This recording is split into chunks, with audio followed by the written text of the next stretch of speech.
Hello, good morning all students. Standard 7th, subject mathematics, chapter number 8, algebraic expressions and operations on them. In today's lecture, we will proceed forward the discuss the chapter number 8. Let us learn. Let us learn मध्ये algebraic expressions म्हणजेच बैजिक राशी की algebraic expressions या शब्दाचा जो अर्थ आहे meaning की बैजिक राशी. आता look at the arrangement of sticks given below and observe the pattern. The arrangement of the sticks, तर या ठिकाणी स्क्वेअर्स नंबर ऑफ स्टिक्स दिलेले आहेत. तर 1 स्क्वेअर तयार करण्यासाठी 4 स्टिक्स लागतील. किती लागणार आहेत म्हणजे 3 + 1 किती झाले तर 4 झालं. तर 3 × 1 त्याला +1 केलेलं आहे.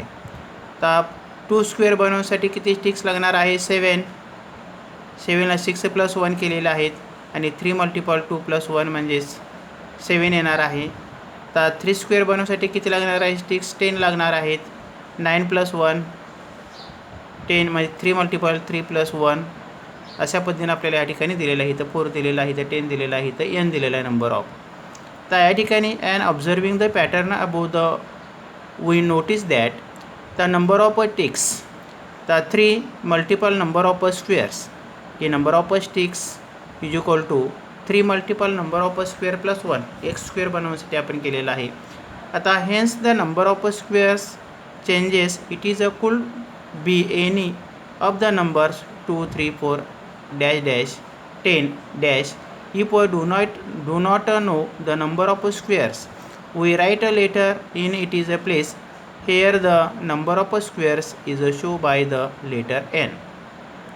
तर n is a variable. Variable म्हणजे चलपद. व्हेरिएबल या शब्दाचा जो अर्थ आहे तो काय आहे चलपद. आता 3 × n, 3 × n plus n, तर which is the same as 3n + 1. 3n plus n is an algebraic expressions the variable n. आता या ठिकाणी दिलेला आहे 3 बॉल्स. तर लुक द डायग्रॅममध्ये 1 2 3 बॉल्स आहेत, 3 ट्रायंगल्स आहेत, म्हणजेच टी 3 टाइम्स आहे. 3ts काय दिलेलं आहे त्यांनी 3ts असं दिलेलं आहे. तर सेकंड दाखवलेलं आहे की 2 बॉल्स आहेत, 3 बॅट्स आहेत, 2 बॉल्स प्लस 3 बॅट्स, 2 मँगोज आहेत, 3 लेमन्स आहेत, गवाज आहेत म्हणजे पेरू, 2 मँगो प्लस 3 गवाज, म्हणजेच x + x y + y + y is equal to. आता 2 मँगोज म्हणजे 2x आणि 3 गवाज म्हणजे 3y. तर पेरिमीटर, तर या ठिकाणी रेक्टँगल पेरिमीटर तर लुक द डायग्रॅम. इथं लेंथ दिलेलं आहे, ही लेंथ विड्थ दिलेलं आहे. तर ही जी लेंथ आहे समोरासमोर लेंथ कशा असतील हिचं इक्वल असतात. म्हणजे perimeter of a rectangle is equal to 2l + 2b, म्हणजे 2 लांबी अधिक 2 रुंदी असा त्याचा अर्थ आहे. तर 2 यामधला काय निघणार आहे कॉमन, म्हणजेच 2 in a bracket l + b, 2 in a bracket l + b.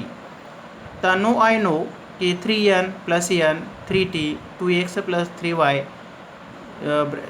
2 in a bracket l + b are algebraic expressions.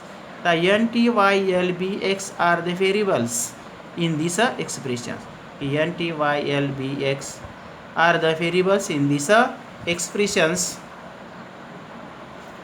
तर नेक्स्ट पॉईंट दिलेला आहे लेट अस लर्न, की आपण जाणून घेऊया.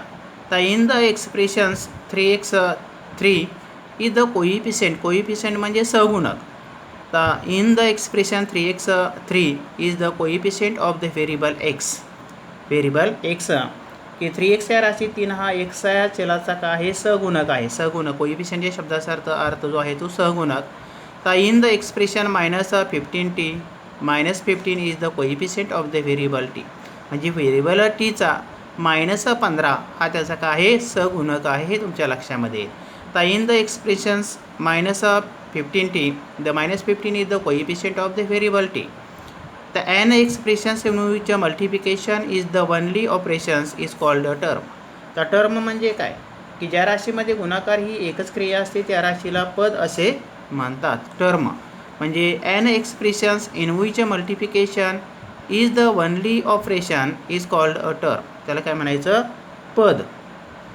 An algebraic expressions may have one terms or may be the sum of the several terms. म्हणजे यामध्ये की बैजिक राशी एकपदी असते किंवा अनेक पदांची बेरीज असते. म्हणजे an algebraic expression may have one terms or may be the sum of the several म्हणजे अनेक, several terms. आता टर्म्स कोइफिशियंट अँड व्हेरिएबल. आता टर्म्स दिलेला आहे आपल्याला 11 mn, कोइफिशियंट 11 आहे आणि व्हेरिएबल त्याचं mn आहे. आता -9x² y³ 9 काय आहे? कोइफिशियंट आहे -9 आणि x आणि y त्याचं काय आहे? व्हेरिएबल आहे. आता 5/6 p, 5/6 कोइफिशियंट आहे आणि p काय आहे? त्याचं व्हेरिएबल आहे. a त्याला कोइफिशियंट 1 आहे आणि त्याचं व्हेरिएबल काय आहे? a आहे.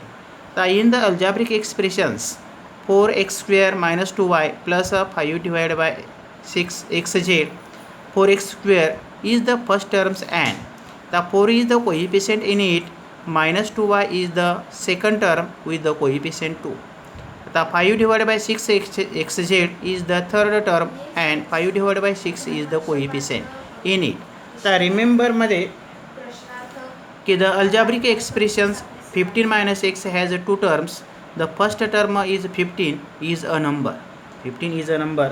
की 15 - x ह्या बैजिक राशीमध्ये 2 पदं आहेत. पहिले पद हे काय आहे? 15 ही संख्या आहे तुमच्या लक्षामध्ये येईल. The algebraic expressions the 15 - x has 2 terms. The first term is 15 is a number. The second term is -x. Second term काय त्याची -x आहे. Here the coefficient of the variable is x is -1. या ठिकाणी काय असतो? x लिहिला जातो किंवा लिहिला जात नाही, पण त्या ठिकाणी सगुण काय असतो? 1 असतो, हे लक्षात येईल. The terms which have the same variables with the same powers are called like terms. The terms which have the same variable with the same powers are called like terms. की ज्या पदातील चले व त्यांचे घातांक समान असतात त्या पदांना स्वरूप पदे किंवा सजातीय पदे असे म्हणतात. तर like terms and unlike terms. आता लाईक टर्म्स 2x आहे, 5x आहे, -2/x आहे. ह्या लाईक टर्म्स झाल्या. तर -5x² y, 6/7 yx², yx² ह्या लाईक टर्म्स आहेत.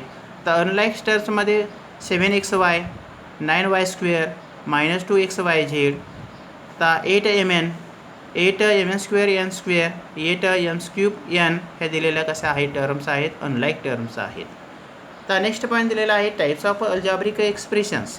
तर टाईप्स ऑफ अल्जेब्रिक एक्सप्रेशन्समध्ये की बैजिक राशींचे प्रकार, की असा जो अर्थ आहे की टाईप्स ऑफ अल्जेब्रिक एक्सप्रेशन्स, आणि यावरच डिपेंड आपल्याला प्रॅक्टिस सेट नंबर 32 करायचा आहे, सॉल्व करायचा आहे आणि एकदम सोपा आहे. The expressions are named after the number of terms they have. The expressions with 1 terms are called monomials. Those with 2 terms is binomials. With 3 terms are called trinomials, and if they have more than 3 terms they are called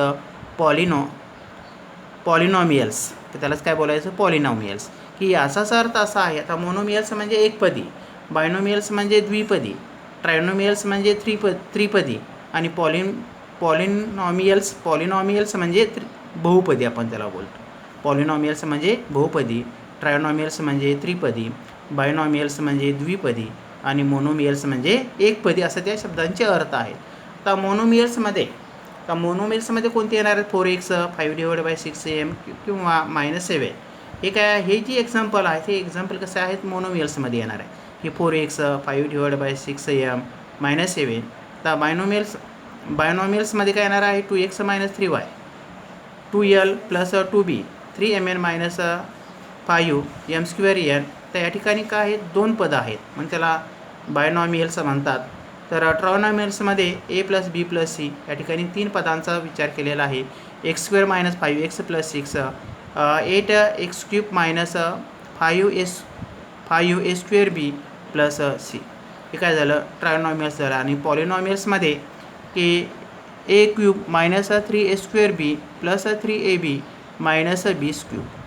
तर 4x⁴ - 7x² + 9 - 5x³ - 16x. तर या ठिकाणी 5x x⁵ minus 1/2x plus 8x³ minus 5. आणि अशा प्रकारची जी example आहेत की यामध्ये 3पेक्षाही जास्त टर्म्स असतात, त्यालाच काय बोलतोय आपण, पॉलिनॉमियल्स म्हणजेच बहुपदी म्हणतात. तर या ठिकाणी प्रॅक्टिस सेट नंबर 32. तर आता classify the following algebraic expressions as a monomials, binomials, trinomials और पॉलिनॉमियल्स. की या ठिकाणी आपल्याला त्याचं काय करायचं आहे, वर्गीकरण करायचं आहे. म्हणजे एकपदी, द्विपदी आणि त्रिपदी. आता या ठिकाणी एकूण आपल्याला 8 एक्झाम्पल दिलेले आहेत, त्याचं काय करायचं आहे, आपल्याला वर्गीकरण करायचं आहे. तर या ठिकाणी प्रॅक्टिस सेट नंबर 32 की classify the following algebraic expressions as a monomials, binomials, trinomials और पॉलिनॉमियल्स. तर या ठिकाणी पहिलं टर्म दिलेलं आहे 7x. तर या ठिकाणी काय आहे, कोइफिशियंट 1 आहे, 7 आहे आणि त्याचं जी टर्म आहे त्याला आपण व्हेरिएबल बोलतोय ते x आहे. या ठिकाणी फक्त एकच पद आहे म्हणून त्याला काय बोलायचं, मोनोमियल्स. तर सेकंड दिलेला आहे की 5y मायनस 7z, हे काय झालं, बायनोमियल्स झालं की हे द्विपदी झाली, 2 टर्म्स आहेत म्हणून या ठिकाणी. तर थर्ड दिलेला आहे 3x³ मायनस 5x² मायनस 11. तर या ठिकाणी किती टर्म्स आहेत, 3 टर्म्स आहेत, 1, 2 आणि 3, म्हणून त्याला काय बोलायचं, ट्रायनॉमियल्स. आता 4 दिलेला आहे 1 minus 8a minus 7a² minus 7a³. आता या ठिकाणी 1, 2, 3 आणि 4 आहेत, त्यालाच आपण काय बोलत आहे, पॉलिनॉमियल्स म्हणजे ही काय आहे, 4 नंबरचे एक्झाम्पल ही बहुपदी आहे. आता 5वं एक्झाम्पल 5m मायनस 3. तर या ठिकाणी टर्म्स किती आहेत, 2 टर्म्स आहेत, म्हणजेच काय येणार आहे, बायनोमियल्स येईल. त्यानंतर a1 दिलेला आहे, इज मोनोमियल्स आहे.